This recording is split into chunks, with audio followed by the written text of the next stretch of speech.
All right, week 4, elk packing. So like packing for going out west. Let's just cut the BS. Like, what are you taking? Like, what are you taking elk hunting? I'll just ask you that question. Just go into it. So assuming now I've gotten to the point now where like if I'm flying or if I'm driving, it's pretty close to the same. I might take some extra like duplicates of clothes if I'm driving, or like a couple extra items that I might not need. But for the most part, everything goes in a weapon case and a tote. And that's what I fly with. So the tote's going to have my pack frame, and that's going to be any sort of pack that's somewhere between that 55 and 77,000-ish. Was that are you taking the Absaroka? So this year I'm taking the Absaroka, and that's right there. Like you took that bear hunting. You like I did. That? Yeah, it's solid. So it reminds me a lot of like the muskeg Nargali doll, but it has that cutthroat pouch in the front, and then a lid. Did you put a back on that? Did you put it? You didn't put any. Yeah, you just ran it like this. Just like that. Nice. Yep. The fabric was pretty not loud or anything like that. No, it was fine. I mean, any sort of waterproof-ish material is going to be a little bit noisy, but who cares? Yeah. Basically anything between 5,000 and 7,000, depending on how long your hunt is and how much food you're taking, how much water you need to take in, but a good sized pack. That goes into the tote. A 20-degree-ish sleeping bag goes into the tote. All of my clothes, for the most part, except for what I wear on the flight, which I wear hunting clothes on the flight, solids, so no one knows anyway, not a big deal. I wear my boots on the flight. That way it's 2 pounds that I'm not checking. You a Croc man? No, flip-flops. Flip-flops? Yeah, lighter. You got the thongs on right now. Crocs are too heavy. Let those piggies hang out. That's right. Yeah. And then any food that I want to take that I can't find in Billing, Bozeman, Denver, whatever, I might buy some freeze-dried meals when I'm there to save on some space flying out. But your freeze-dried meals for the trip, and then other things that I'll buy once I get there are like power bars or electrolytes, things that I know I can get wherever I'm going. Well, we've done this before where we'll land, and we've done like a Target Shields run. Yeah. Or whatever. Whatever. It's like, put like lemonade or coffee, just random things that you want to get when you're there that you don't think of when you're packing, whatever. So, but I'll put some food in, like if I have something specific that I want to take, or like a peak or a mountain house, I'll pack all that usually ahead of time.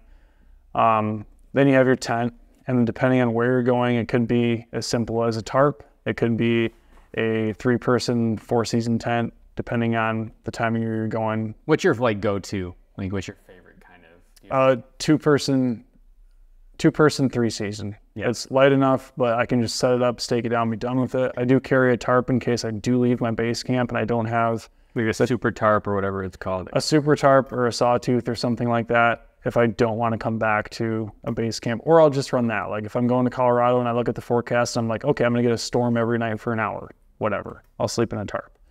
But some sort of shelter. And then a sleeping pad generally. Sometimes I'll use it, sometimes I won't, depending on what I'm on. Went over the sleeping bag. Trekking poles are huge. Those go in the tote as well. And then all your miscellaneous like battery chargers, medical kit, things like that, all go into that tote. And then a little bit of clothes usually ends up in there. So that gets you pretty close to 50 pounds with your food. The other one is going to be a bow case or rifle case. Now, the big thing with this is don't buy a single bow case or a single rifle case. Get the double, because you can pack extra clothes and extra gear, spotting scope, stabilized binos, your 15s, your 20s, whatever. Any big glass can go in that case as well. Extra clothes, extra food. If you're hunting grizz country, your handgun goes in there. And you can get that to 50 pounds a lot easier as a double case than you can as a single. Quick shout out to another amazing sponsor of ours, Kifaru International. If you're like us and love hunting in some of the toughest places, you know how crucial having the right gear is.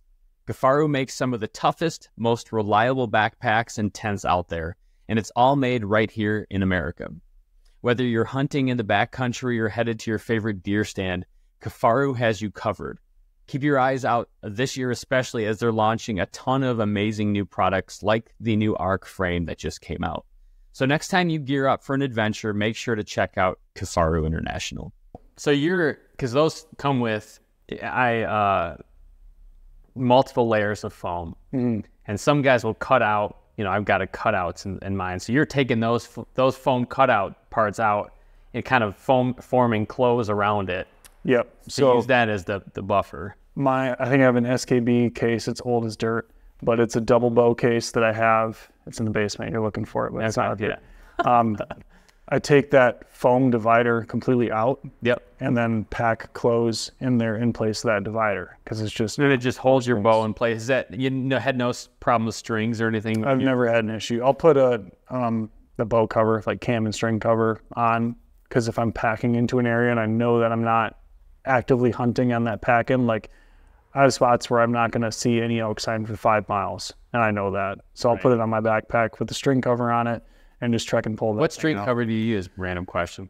I have an old one from Leap Outdoors, which is a local company here. Oh, They've fun, just use that thing forever. So yeah. Okay, so you've got your weapon. You tell me about your sleep system. Where you mentioned you've got a roll pad. You always use like a sleeping pad. Yeah. So if I'm in a lot of like pine needle stuff, and sometimes you need it, sometimes you don't. Yep. I kind of like just sleeping on the ground sometimes because that grounding the negative ions and whatnot. Yeah, whatever. But so sometimes I use it, sometimes I don't.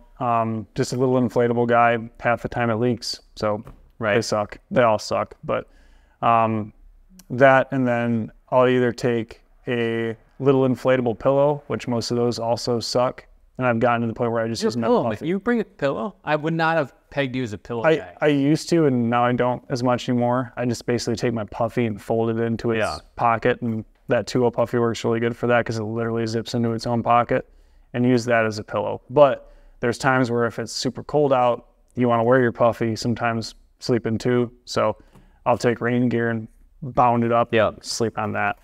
The tent, 2-person. For the most part, just so I can fit all my gear inside of it. And I'm a larger person, so a little single-person tent isn't always awesome. What do you for think me. For?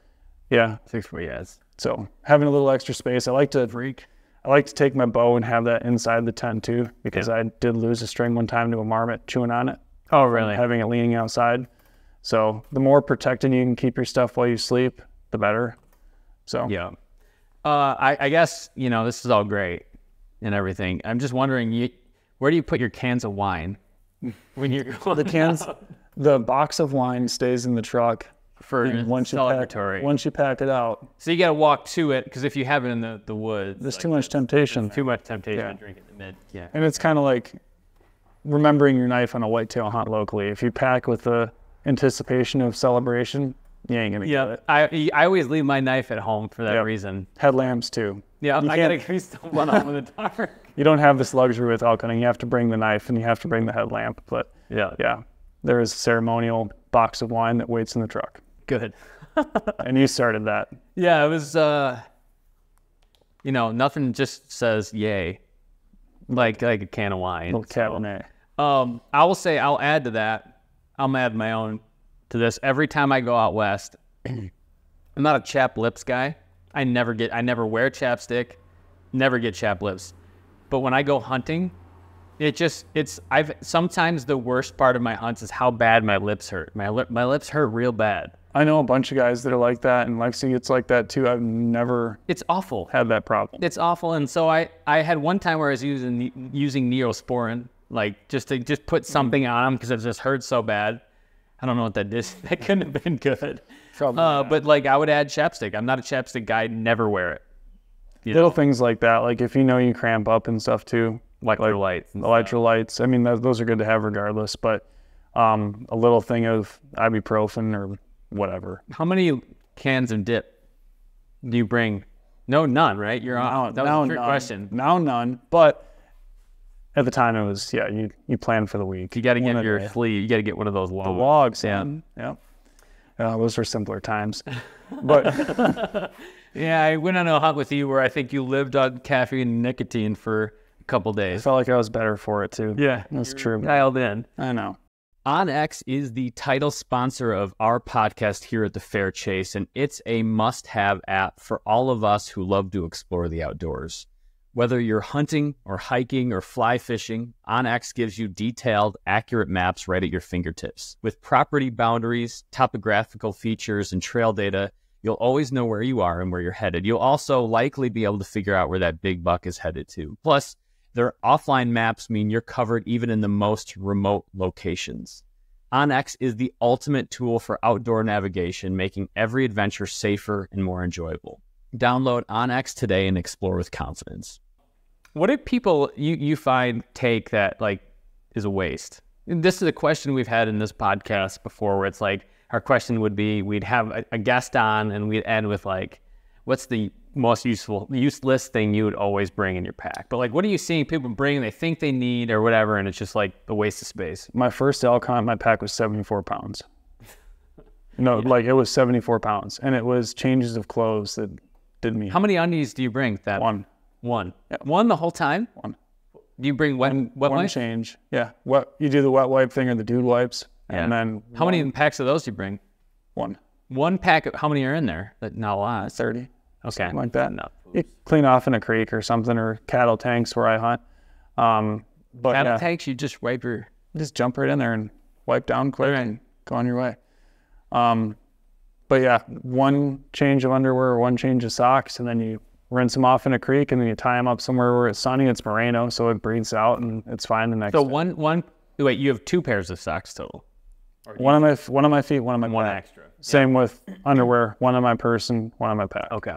And then your layers consist purely on necessity, not on cleanliness, because you're not showering when you're out there. There's really no point in having clean clothes. So just duplicates on clothes. And then the other big thing specifically for elk hunting is a freaking spotting scope.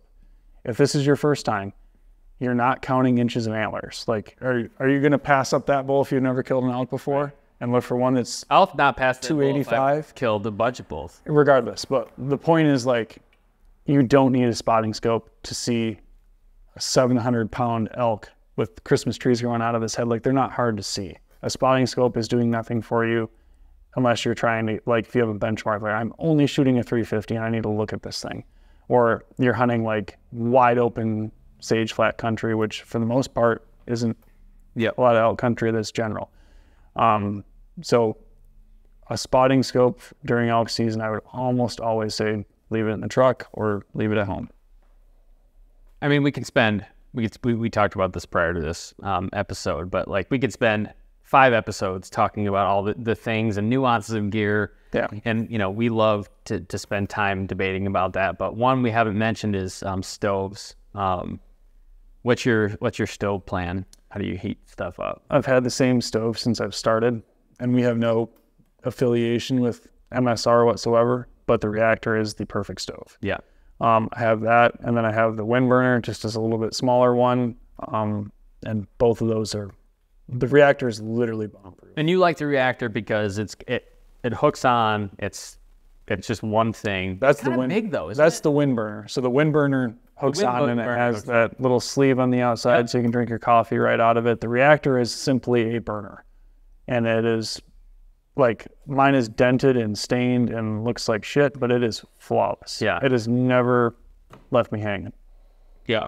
See, I've always gone that ultralight nozzle on top of a can, and I'll put that in its own canister and just have like a tube that way. The problem with that though is it doesn't heat up as fast. Yeah, and those work too, but for everything is like, you're either going to trade comfort for weight. And I'm okay being a little bit heavier, knowing that like this stove is always going to work. Like World War III breaks out, I know that stove is going to work. Same with like a little bit heavier on the rain gear side. That's not going to puncture.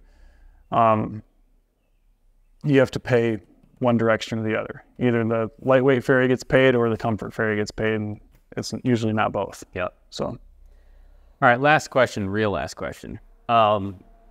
What's one time where you've been out where you haven't brought something that you needed? I find myself running out of snacks quickly. So if I'm having a hard hunt and I'm spending a lot more time glassing and trying to figure things out, I snack readily. Yeah. So I've burned myself out of food pretty quick before.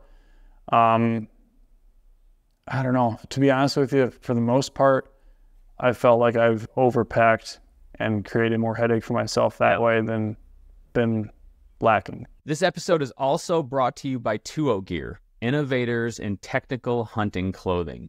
2O is a newer company. It's based right here in Michigan, and whether you're hunting elk in the mountains or chasing antelope in the plains or traipsing through swamps after that ruddy buck, 2O has you covered with premium jackets and pants, merino wool layers, everything you could possibly need to stay comfortable in the woods. Their products are engineered for functionality and durability, ensuring you stay protected in any conditions. Plus, their camo is really effective. We're big fans. So don't take our word for it, though. Go to 2ogear.com and check it out. That's where I have a problem, too. Food is always where because I get used to eating when I'm bored or I'm thinking. Mm-hmm. And it's like you have to like think of food as like filling your gas tank up, and then not. Right. And if you don't, I almost every time, it's like the first half of the hunt, I eat decent, Mm-hmm. and then the last half, I'm pretty hungry, and I lose some. We did a bear hunt a couple years ago, and I came back, and I was home before my wife was, and she is driving up and seeing me in the yard with the dog before she had seen me, and she thought I was a different person because I had a T-shirt on, and I had lost like 10 pounds while we were out, because it's like you eat well at first. And then you end it where we're hunting some bear till the last hour with you. And I'm like, I'm going to go get food. I ate a whole bag of chips as I shopped for other things in Costco. So I remember that. That was brutal, but that happens. I do the same thing. It's like, it's just maintaining like a proper like cadence of eating. No matter what you do, you're going to be calorie deficient at the end of the day. So you just kind of have to treat it as a marathon and not. And you can be hungry sometimes. And you can be It's fine. sometimes. You won't die. The only other time I can think of that I was left lacking was I often will just take like a rain gear top and not the pants. If I look at the forecast, I'm like, I'll be fine. Yep. And this dries out quickly. A couple of times I've gotten burned where it's downpoured all freaking day. I'm like, I'm going to be wet today, but I know I can dry it out because of the material. But would have been nice, would have been more comfort to just be dry. Yeah. Yeah, I never wear rain pants either. Like when we went to Alaska, I did. Right. For example, but like otherwise it's like, I can get away with just drying off. Right. And most of the time you can, but yeah, to your point, I really haven't felt like I've been lacking too often. All right, well, we could go, like I said, we could talk about this for hours, and we'll have tons of content throughout the year about gear we bring, and we'll talk about shirts and layers and packs and everything we like. So just if you want more information, it's out there. But let's call it good here for today, and maybe we come back and talk like, all right, you're out there, you're in the spot that you scouted. How do you call, and what sort of tactics can you use, especially like if you're archery hunting during a rut?